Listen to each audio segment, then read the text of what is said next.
अस्सलाम वीवर्स, मेरे दोस्तों, आप देख रहे हैं मेरा शो हॉट कॉफी विद कोनैन और आज हम एक बहुत ही खूबसूरत एपिसोड के साथ मौजूद हैं और एक बहुत ही हैंडसम पर्सनैलिटी के साथ, एक खिलाड़ी भी रहे और एक अदाकार भी, जिन्होंने पाकिस्तान की इंडस्ट्री में ना ही सिर्फ पाकिस्तान की इंडस्ट्री में नाम नहीं बनाया बल्कि दुनिया की काफ़ी मशहूर इंडस्ट्रीज में भी अपना नाम बनाया। ज़रा कैमरा उनके पास कर लीजिए, व्यूवर्स खुद देख के पहचान जाएंगे कि वो कौन है। मोहसिन खान। मोहसिन सर, आप कैसे हैं? अल्हम्दुलिल्लाह, मैं बिल्कुल ठीक हूँ। आपको और सारे आपके व्यूअर्स को अस्सलाम वालेकुम। वालेकुम अस्सलाम।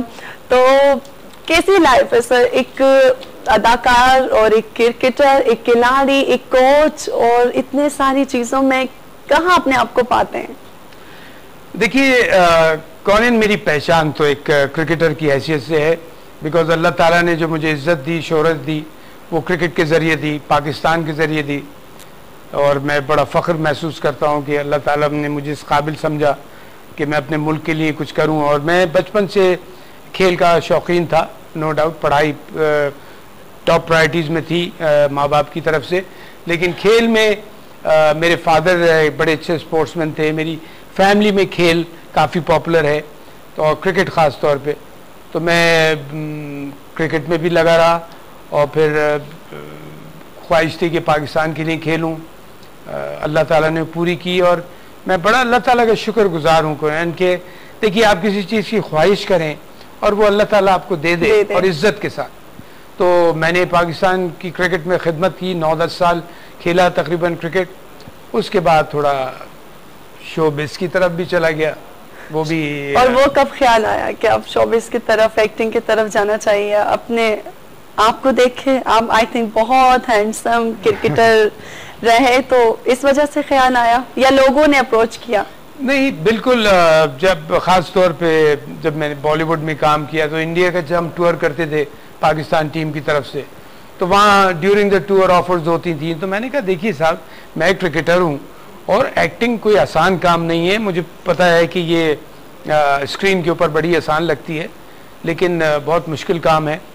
तो 2-3 टूर्स पे ऑफर्स आती रही। फिर एक टूर पे एक बहुत बड़ा डायरेक्टर है वहाँ का, JP दत्ता, जिसके साथ मैंने पहली फिल्म की। तो उसने मुझे कहा कि मोहसिन, मैं चाहता हूँ कि तुम मेरे साथ एक फ़िल्म करो। तो मैंने उसको साइड में करने के लिए कि इज़्ज़त के साथ, कि बहुत बड़ा नाम है वो इंडियन फिल्म इंडस्ट्री का, JP दत्ता, कि इसको इंसल्ट भी ना फील करे ये। तो मैंने उसको ऐसे कह दिया, अच्छा जब क्रिकेट छोड़ूंगा तो आपकी फिल्म करूँ। और इत्तेफाक से बस ये हुआ कि मैंने जब क्रिकेट छोड़ी तो मैं इंग्लैंड में रह रहा था, तो मैं वाया बॉम्बे, मेरी फर्स्ट मैरिज जो थी उससे मैं, मतलब हम बॉम्बे में सोचा 2-3 महीने गुजारते हुए फिर वहाँ से आगे जाएंगे, बॉम्बे जो अब मुंबई हो गया है। तो वहाँ पे उसने मुझे दबोच लिया। आप यकीन करें, उसका फ़ोन मुझे आ गया कि मोहसिन, तुम्हें याद है तुमने मुझसे वादा किया था कि तुम क्रिकेट छोड़ोगे तो मेरे लिए फ़िल्म करोगे। तो मैंने कहा, जी देख। फिर मैंने उसको बताया, मैंने कहा, देखिए आपका इतना बड़ा नाम है, मैं चाहता था कि आप इंसल्टेड फील ना करें, इसलिए मैंने पीछे छुड़ाने के लिए कह दिया था। उसने कहा, नहीं नहीं नहीं, मेरे साथ अब फिल्म करनी है तुमने। और फिल्म भी बहुत बड़ी स्टार कास्ट की थी, धर्मेंद्र, विनोद खन्ना, अमरीश पुरी, ब्ला ब्ला ब्ला, बहुत बड़ी स्टार कास्ट थी। तो मैंने कहा, भैया मुझे कुछ आता नहीं है और आप मुझे इन इतने बड़े बड़े हाथियों के सामने। तो उसने कहा, don't worry, I feel that you can do it. और मैं ये ज़रूर कहूँगा कि मैंने मेहनत से काम किया, लेकिन यकीन बिल्कुल मैं उससे कह रहा हूँ, ये किसी के पीठ पीछे तारीफ़ करना सही बात होती है, कि अल्लाह के बाद आई थिंक उस डायरेक्टर का बहुत बड़ा हाथ था मेरी फिल्म में एक कामयाब होने का, इसलिए कि उस पहली फिल्म के बाद मैं बेस्ट एक्टर्स में से नॉमिनेट हुआ था, माशाल्लाह। लेकिन coming back to the point, cricket मेरी पहचान है, क्रिकेट मेरी जान है। और आज मैं फिर वापस जब आया हूँ तो क्रिकेट से फिर इन्वॉल्व हो गया अपने क्रिकेट बोर्ड के साथ। और सर, लोगों ने ज़्यादा किस चीज़ को अप्रिशिएट किया? आपके क्रिकेट एज अ खिलाड़ी आपको एक्सेप्ट किया या एज अ एक्टर ज़्यादा एक्सेप्ट किया?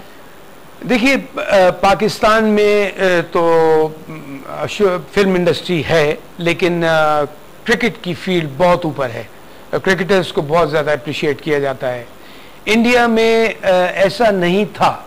फिल्म इंडस्ट्री बहुत ऊपर थी पॉपुलर होने के हवाले से इंडिया में, कि एक्ट मतलब आर्टिस्ट बहुत ज़्यादा पॉपुलर थे क्रिकेटर्स से, लेकिन वहाँ पे भी अब चेंज हो गया है, क्रिकेटर्स बहुत ज़्यादा पॉपुलर होते जा रहे हैं।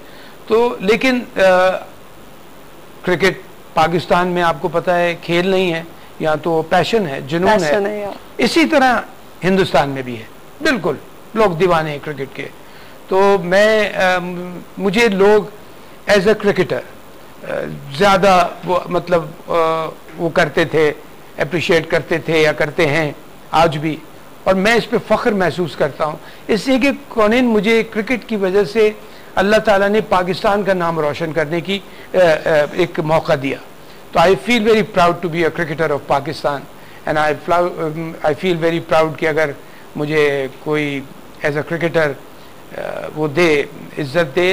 एक्टिंग बहुत मुश्किल काम है, ये मैं आपको बता दूं, बहुत जिन्होंने नहीं की है, लेकिन बहरहाल मैं फील करता हूं कि I am proud to be a cricketer. और श्रीलंका की सीरीज के लिए, फिर बांग्लादेश, फिर इंग्लैंड की सीरीज के लिए इंटर्म हुए, वो कैसा एक्सपीरियंस था? हाँ जी, वो कोचिंग के लिए ज्वाइन मैंने क्रिकेट बोर्ड को किया था as a chairman selection committee, लेकिन फिर क्रिकेट बोर्ड ने मुझसे तकरीबन 1.5 साल के बाद मुझे श्रीलंका सीरीज के लिए एज अ कोचिंग के लिए कहा। वाह। तो अल्हम्दुलिल्लाह बहुत अच्छी गई वो सीरीज, हम जीते, टेस्ट मैच जीते, वनडे जीते, 2020 जीते। उसके बाद फिर उन्होंने मुझसे कहा कि बांग्लादेश भी आप कैरी ऑन करें। तो मैंने कहा जी आपने मुझे इंटरिम कोच बनाया है, अबूरी कोच बनाया है, तो आप मुझे एक सीरीज थी, अब वो नहीं आप बहुत अच्छा कर रहे हैं। पीछे एक चल रहा था कि एक फॉरेन कोच को साइन कर रहे हैं, वो कर रहे हैं। मैंने कहा जी अगर आप फॉरेन कोच को साइन कर रहे हैं बिस्मिल्लाह कीजिए, मैं बड़ा खुश हूँ कि मैंने श्रीलंका सीरीज बहुत अच्छी की है और मैं जीती है पाकिस्तान टीम में मेरी कोचिंग के अंदर।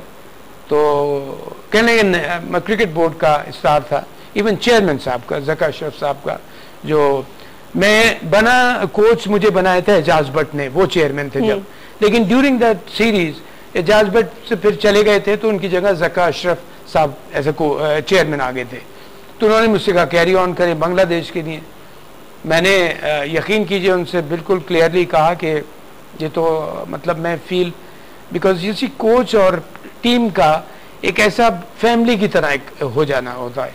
तो मैंने कहा जी ये थोड़ा सा अनकम्फर्टेबलनेस है। उन्होंने कहा आप जी आ जाएं वापस बांग्लादेश भी करके, बिकॉज हम यूएई में जो श्रीलंका से सीरीज हुई थी वहीं से सीधा बांग्लादेश जा रहे थे, और आप वो करके आ जाएं और उसके बाद हम डिसाइड कर लेंगे। ओके, अपने मुल्क के लिए मैं, देखिए मेरे मोहसिन खाना जो कुछ है वो पाकिस्तान की वजह से, पाकिस्तान की क्रिकेट की वजह से, तो मैंने इसको एज ए ड्यूटी समझ के किया। मैं बांग्लादेश भी गया टीम को लेके, और अल्हम्दुलिल्लाह हम बांग्लादेश में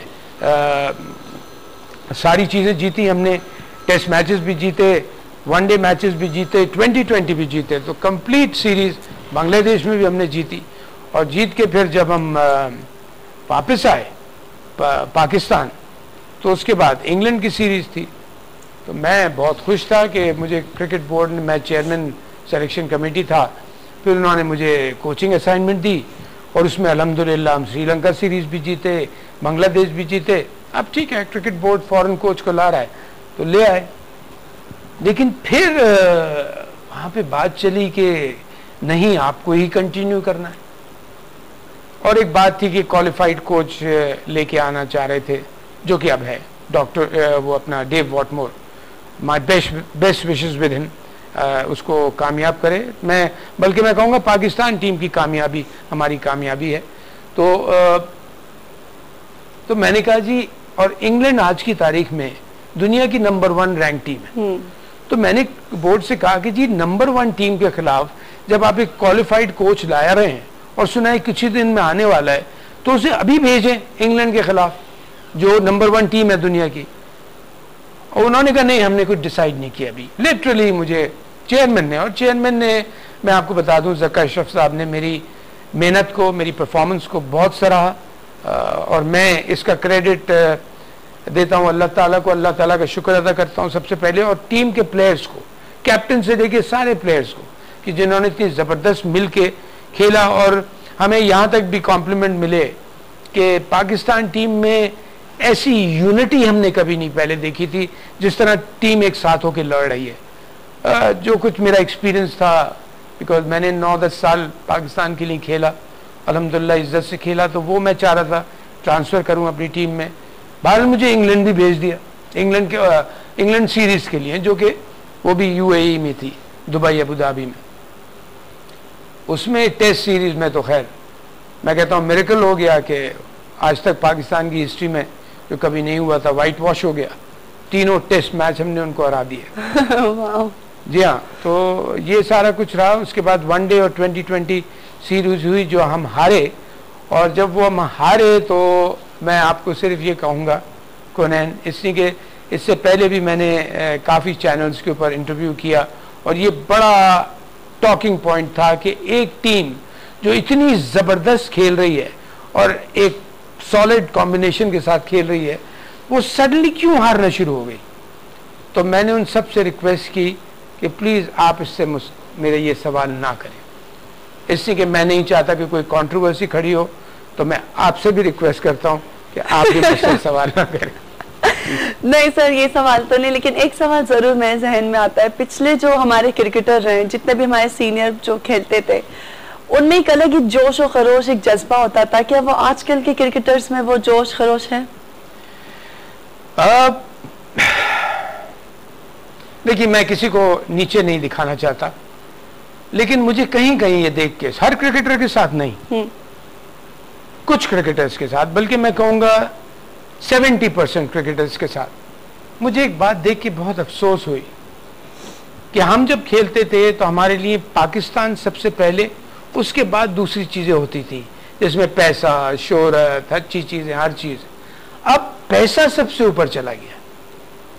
अब मुझे ये देख के बड़ा अफसोस हुआ, और मैं आज भी उन लड़कों को, जिस वक्त टीम में भी शामिल हैं, मैं लिटरली उन लड़कों को बहुत अप्रिशिएट करता था जब मेरे साथ थे, कि तुम लोगों ने अभी तक अपनी प्रायोरिटी बनाई हुई कि पाकिस्तान सबसे पहले, उसके बाद कोई और चीज़। पैसा नो डाउट लाइफ के लिए बहुत ज़रूरी है, एक अच्छी लाइफ के लिए, लेकिन देखिए मैं फील करता हूँ कोनैन कि अगर अल्लाह ताला आपको इज्जत देता है ना, तो पैसा और शोहरत आपकी तरफ खुद भागता है, बजाय आप पैसे की तरफ भागें। तो मैं ये कहूँगा कि बिल्कुल मैं लेट डाउन नहीं करूँगा आज के क्रिकेटर्स को, वो नो डाउट अपनी अर्निंग्स वो बनाते हैं, लेकिन मुझे कहीं कहीं देख के थोड़ा सा दुख होता है कि जिस पैशन से, कि जो पाकिस्तान पहले है, चाहे भूखा खिला दो, चाहे प्यासा खिला दो, हमको पानी तक मत दो, लेकिन अब वो चीज़ उतनी देखने में, वो जज्बा, वो एक्साइटमेंट जो आप लोगों को होता होगा, आजकल वो नहीं है वो चीज़।